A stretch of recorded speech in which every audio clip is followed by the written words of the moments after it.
whether man-made or not, one of the worst disasters in human history. And we are genuinely less prepared for the next one than the last one. It's not one of the worst disasters in human history. I could name 100 worse ones. Fair enough, Okay. but it was bad. I didn't enjoy it. I mean, let's not be purple. People going, wait, you mean in 2020, there was this thing that escaped from a lab in Wuhan, that started in Wuhan, and there was a lab in Wuhan that was studying it, and they didn't think that was connected, and they blamed it on bats? Really? It just doesn't make any sense. It makes a little bit more sense. You can gaslight people, so...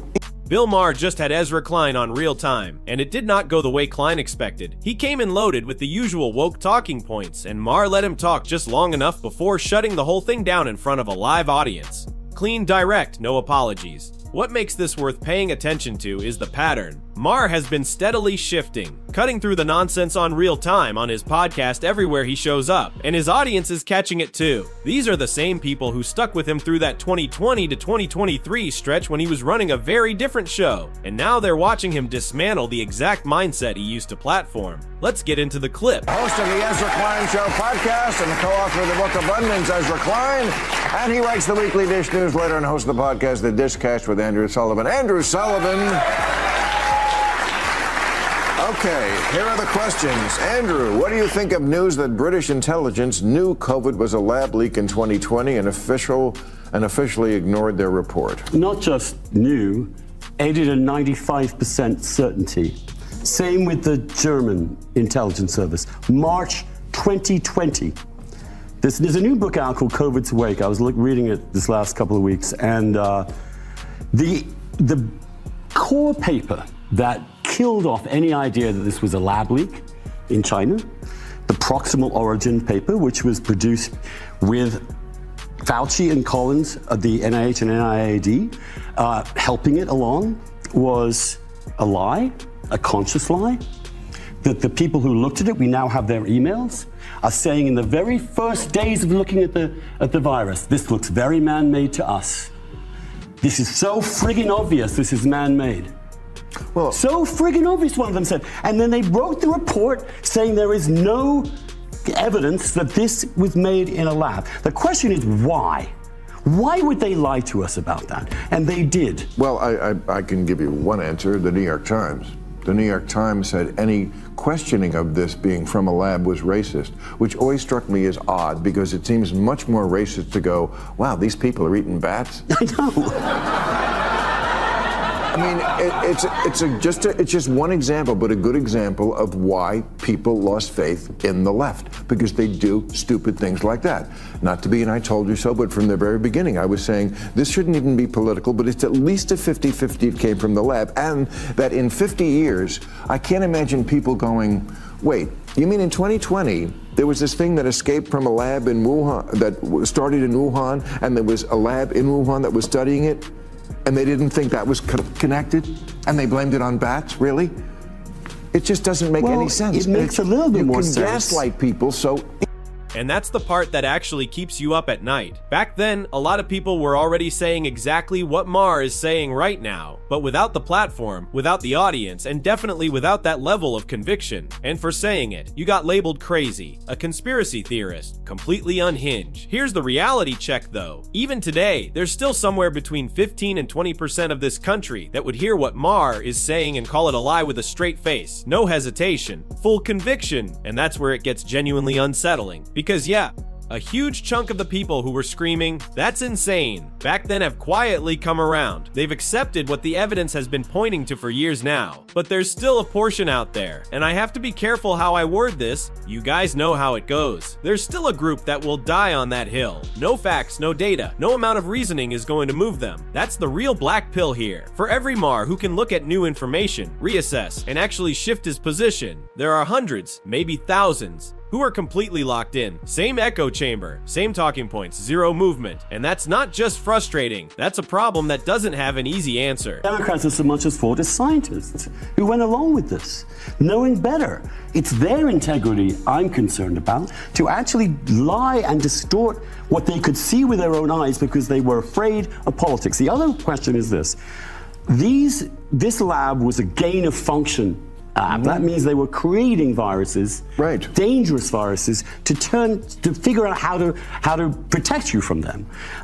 This gain-of-function research was always dangerous. Everyone knew it was dangerous. A long time ago, you go back to 2015, you will find a big meeting in London where they say there's one lab in the world most likely to have a problem with this: Wuhan.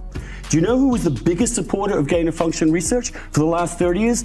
Anthony Fauci. Anthony Fauci.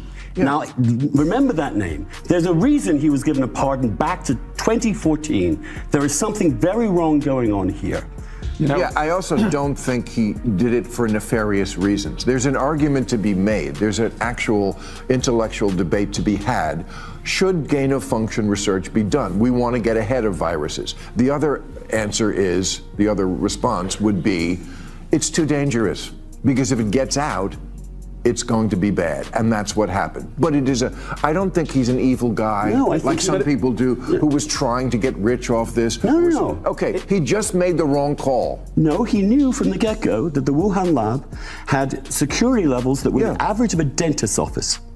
They should have been at the highest level imaginable. He knew that. Not only that, he made the wrong and let's call. be clear about something. Calling this a wrong call is being way too generous. If we're giving every possible benefit of the doubt, the most charitable interpretation you can land on is extreme incompetence. That's it. That's the ceiling of charitable. This wasn't some 50-50 judgment call where someone weighed the options, took their best shot, and it didn't work out. That's not what happened here. What happened was gain-of-function research being conducted with security measures that were essentially non-existent. We're talking about work that demands maximum containment, maximum protocol, maximum everything, and instead, the safeguards were basically on the floor. So when Fauci's position is essentially, it's fine, don't worry about it, that's not a miscalculation. That's not someone making a tough call under pressure. If we're being as generous as humanly possible, that is gross incompetence at the highest level. Personally, I think it goes beyond incompetence. I think the more you look at it, the harder it becomes to chalk this up to just carelessness. But that's not something I'm gonna hand you. That's something you need to sit with and work out for yourself. The information is out there. Draw your own line. If you appreciate thoughtful, respectful conversation, please consider subscribing. It's free and your support is truly appreciated. So you don't want to go down in history as the person who helped develop the virus that killed millions of people. You want to go down as the one who saved millions of people. That was at stake, a reputational matter. A piece of a lot of this that seems insane to me is we are now years after, whether man-made or not, one of the worst disasters in human history. And we are genuinely less prepared for the next one than the last one. It's not one of the worst disasters in human history. I could name 100 worse ones. Fair enough, Okay. but it was bad. I didn't enjoy it. Let's not be purple. It was a about bad pandemic. Let's put it that way. Pandemic. Genuinely not my point on this. Okay, I'm happy to see. right. I'm happy to see that the Holocaust was worse than the pandemic. Okay. I think it's fine. But in other things, other countries, in this country, right? After something terrible happens, you often have these big bipartisan commissions that come up with a bunch of recommendations and try to create preparedness for next time. I sort of agree with you that we've gone way too far on airport security for too long, but we did a lot on things like biosecurity that made sense and actually did make us safer. Yeah. And we have anti-learned lessons, right? On the one hand, we had amazing. Real talk though, do you guys actually think airport security has crossed a line? Because personally, I'm on the complete opposite side of that argument. Crowds make me uncomfortable now. That's just the honest truth. With everything that's been happening, the shootings, the random chaos, the unpredictable stuff that just keeps coming, I don't walk into a packed space and feel relaxed anymore. So here's where I stand. If I'm walking into somewhere that won't let me carry, I need to know with full confidence that nobody else in that building is carrying either. That's just basic logic. Airport security doing full metal detection on everybody, I'm not complaining about that. That makes complete sense to me. Honestly, I'd take it further. Metal detectors at movie theaters. Scan everyone walking through the door. Go ahead. I've got nothing to hide, and if you've got nothing to hide either, then what exactly is the problem? Maximum security in any space where large groups of people are gathered just seems like the obvious move at this point. Because here's the thing, people cannot be trusted right now. I'm not being dramatic. That's just where we are. People are out here completely completely losing it, doing unhinged, irrational, just absolutely bizarre things in public. You've seen the videos, you know exactly what I'm talking about. The last thing I want is to be standing in a crowd with zero security between me and whatever that energy brings. Operation Warp Speed, and now you got RFK Jr. running HHS. On the other hand, a bunch of huge mistakes were made on things like lockdowns, and we're just arguing about them. We haven't put out, say, a new best practices, right? Gain of function research, which y'all were just talking about. It is just an argument. It's something I try to keep paying attention to, and they haven't come out with strong new guidelines. Bird flu, everybody I read who knows what they're talking about says we are in a terrible position on bird flu if it actually begins to mutate and make the jump. We just have never figured out a way to find a policy equilibrium here, as opposed to sort of keep rehabbing the argument. The arguments are important. Because everything gets politicized. But everything gets politicized. But We don't have the capacity to come to agreements. It's really bad that we are this unprepared now. But that's why the integrity of science is so important. I agree with you on If that. we don't trust the scientists, who on earth are we going to trust?